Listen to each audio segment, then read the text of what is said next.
Hello, everybody.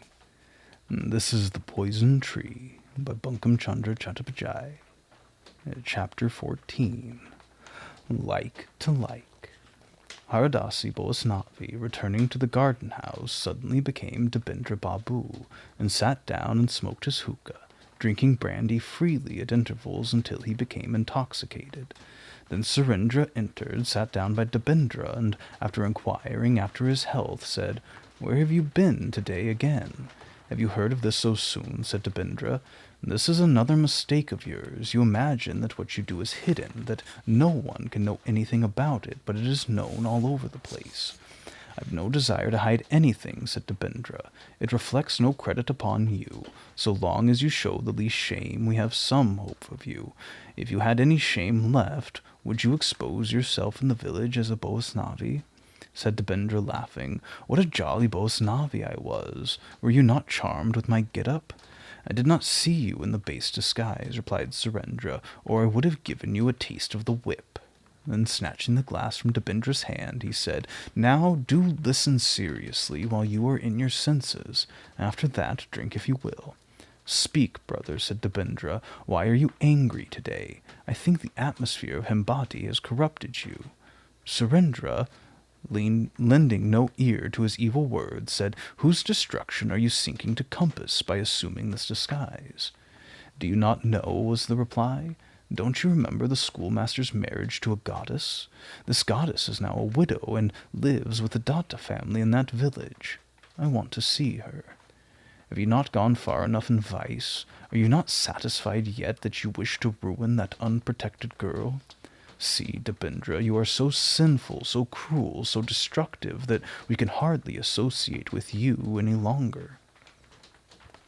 Surendra said this with so much firmness that Debendra was quite stunned.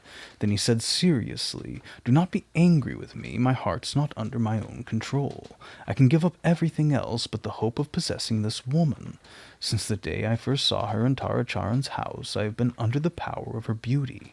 In my eyes there is no such beauty anywhere. As in fever the patient is burned with thirst, from that day my passion for her has burned within me. I cannot relate the many attempts I have made to see her. Until now I have not succeeded. By means of this Boasnavi dress I have accomplished my desire. There's no cause for you to fear. She is a virtuous woman." "Then why do you go?" asked his friend. "Only to see her. I cannot describe what satisfaction I found in seeing her, talking with her, singing to her. I am speaking seriously, not jesting. If you do not abandon this evil purpose, then our intercourse must end. More than that, I shall become your enemy." "You are my only friend," said Debendra. "I would lose half of what I possess rather than lose you. Still, I confess I would rather lose you than give up the hope of seeing Kundanandini. Then it must be so. I can no longer associate with you." Thus saying, Surendra departed with a sorrowful heart. Debendra, greatly afflicted at losing his one friend, sat some time in repentant thought. At length he said, "Let it go. In this world who cares for anyone? Each for himself." Then filling his glass he drank, and under the influence of the liquor his heart quickly became joyous. Closing his eyes, he began to sing some doggerel beginning, "My name is Hira, the flower girl." Presently a voice answered from without, "My name is Hira Malini." He is talking in his cup. I can't bear to see it. Debendra, hearing the voice, called out noisily, "Who are you, male or female spirit?" Then, jingling her bangles, the spirit entered and sat down by Debendra. The spirit was covered with a sari, bracelets on her arms, on her neck a charm, ornaments in her ears, silver chain round her waist, on her ankles rings. She was centered with a tar.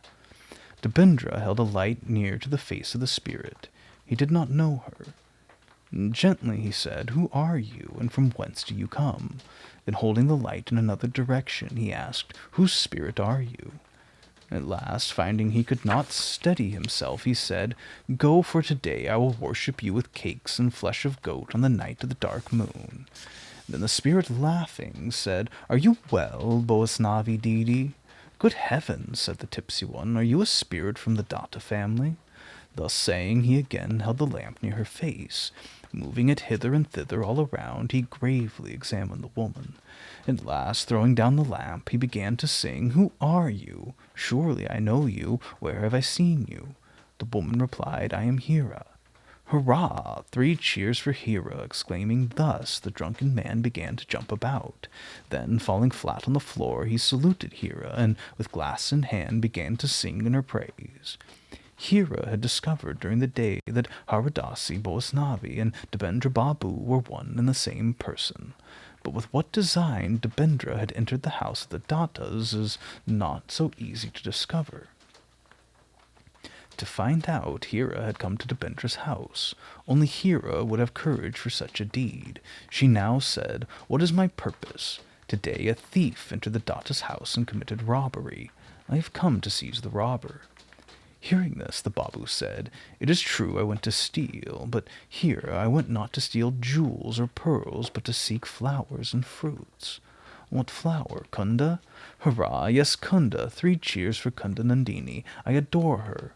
"I've come from Kunda Nandini." "Hurrah, speak, speak. What has she sent you to say?" "Yes, I remember. Why should it not be? For 3 years we've loved each other." Hera was astonished, but wishing to hear more, she said, "I did not know you had loved so long. How did you first make love to her?" "There's no difficulty in that. From my friendship with Taracharan, I asked him to introduce me to his wife. He did so, and from that time I've loved her." "After that, what happened?" asked Hera. "After that, because of your mistress's anger, I did not see Kunda for many days. Then I entered the house as a Boasnavi. The girl is very timid. She will not speak, but the way in which I coaxed her today is sure to take effect. Why should it not succeed? Am I not Debendra? Learn well, O lover, the art of winning hearts." Then Hera said, "It has come very late. Now goodbye." And smiling gently, she arose and departed.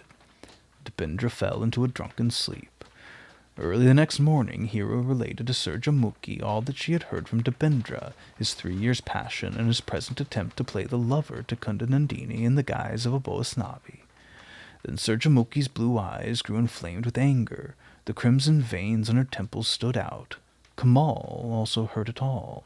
Sir Jamukhi sent for Kunda Nandini, and when she came, said to her, "Kunda, we've learned who Haradasi Boasnavi is. We know that he is your paramour. I now know your true character. We give no place in our house to such a woman. Take yourself away from here, otherwise Hera shall drive you away with a broom." Kunda trembled. Kamal saw that she was about to fall, and led her away to her own chamber. Remaining there, she comforted Kunda as well as she could, saying, "Let the bow say what she will, and do not believe a word of it."